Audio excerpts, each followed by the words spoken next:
Selamat siang teman-teman. Di sini kita akan mereview pohon yang ada di belakang kita.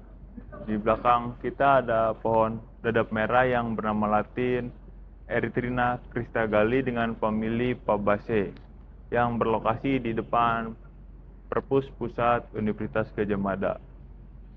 Di sini ada pohon dadap merah yang terkena penyakit yang terletak pada daun.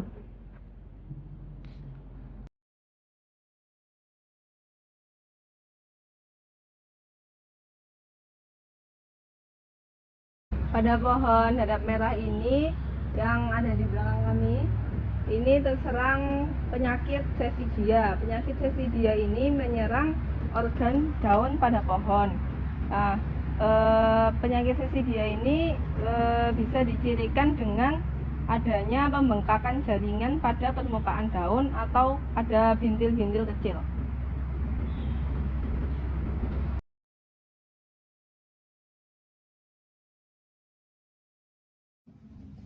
Teman-teman bisa lihat ini kondisi daun yang masih sehat, permukaannya masih belum ada bintik-bintik di permukaan bawah dan permukaan atas. Tepinya juga masih rata, masih tidak bergelombang. Dan ini teman-teman juga bisa lihat kondisi daun yang agak sudah terkena bintik-bintik penyakit. Permukaan atas dan bawah juga sudah terlihat bintik-bintiknya, tepinya juga sudah bergelombang. Teman-teman juga bisa lihat ini kondisi daun dadap merah yang sudah parah. Di seluruh permukaannya sudah terjadi bintik-bintik dan ratanya sudah bergelombang dan daunnya juga sudah menggulung.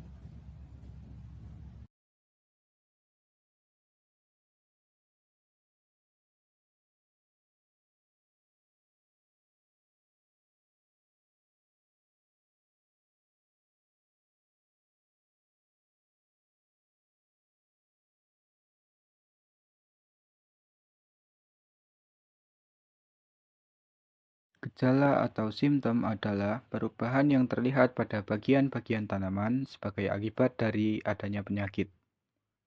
Gejala penyakit pada tanaman sendiri terbagi menjadi dua, yaitu gejala primer dan gejala sekunder. Gejala primer yaitu gejala yang terjadi pada bagian tanaman yang terserang langsung oleh penyebab penyakit. Sedangkan gejala sekunder adalah gejala yang terjadi di bagian lain dari tanaman sebagai akibat dari kerusakan pada bagian-bagian yang menunjukkan gejala primer. Pada jenis tanaman yang kita amati kali ini yaitu dadap merah, menunjukkan adanya gejala primer yang terlihat seperti tonjolan kecil pada daun.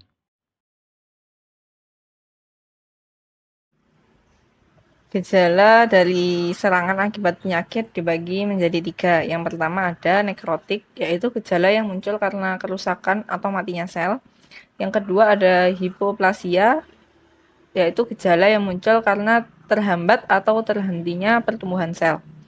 Yang ketiga, hipertropik atau gejala yang muncul karena pertumbuhan sel terstimulasi atau melebihi dari pertumbuhan sel biasanya.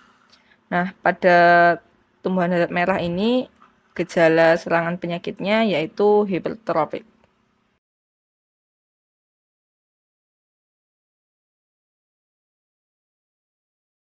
Nah, teman-teman juga bisa melihat pada video tersebut,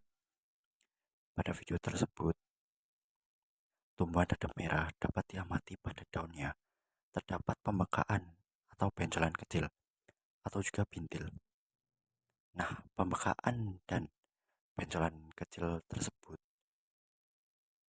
sering disebut juga dengan sesidia.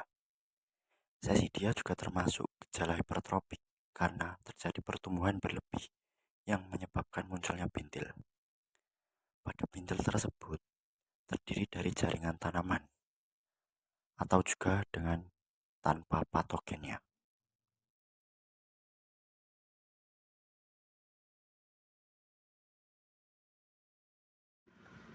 Ada dua jenis penyebab dari penyakit sesidia. Yang pertama adalah fitosesidia.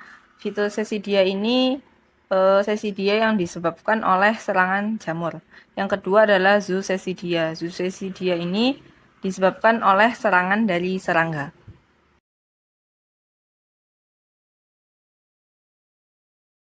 Pada serangan yang berat, bagian pucuk akan mengalami perubahan bentuk atau malformasi menjadi mengkerut dan mengeriting. Daun gugur sebelum waktunya. Akibat dari serangan penyakit ini, pertumbuhan tanaman dapat terhambat. Bahkan bibit tanaman muda akan mengalami kekeringan dan mati.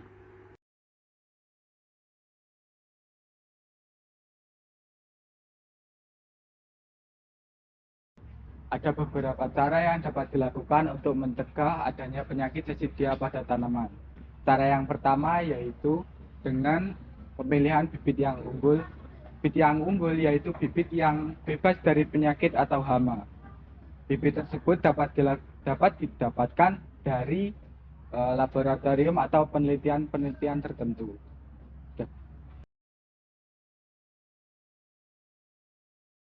Memilih bibit yang unggul, kita juga perlu menentukan tempat penanaman yang baik untuk tanaman.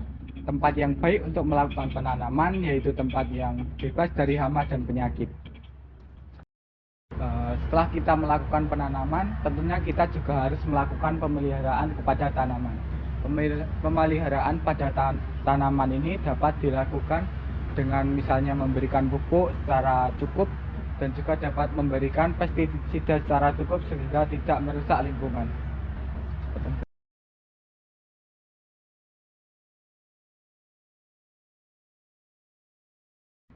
Selanjutnya yaitu cara pengendalian dari penyakit tumbuhan dadap merah ini.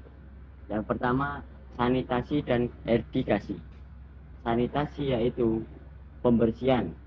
Cara pengendalian cukup efektif untuk menurunkan populasi hama pada tumbuhan dadap merah ini. Yang kedua yaitu eradikasi. Eradikasi adalah pemusnahan tanaman, terus organisme pengganggu tumbuhan dan juga benda lain yang menyebabkan tersebarnya organisme pengganggu tumbuhan ini. Yang kedua, menggunakan fungisida, misalnya bahan aktif kaftan, klorotalonil, dan tembaga oksiklorida. Nah, penggunaan fungisida ini diusahakan seminimal mungkin dan berhati-hati agar cendawan ini tidak rusak. Yang ketiga, pengendalian secara hayati, yaitu menggunakan fungi antagonis. Ada dua, yaitu Trichoderma species dan Gliochiadium species. Dan selanjutnya menggunakan bakteri antagonis juga, yaitu Pseudomonas fluorescens.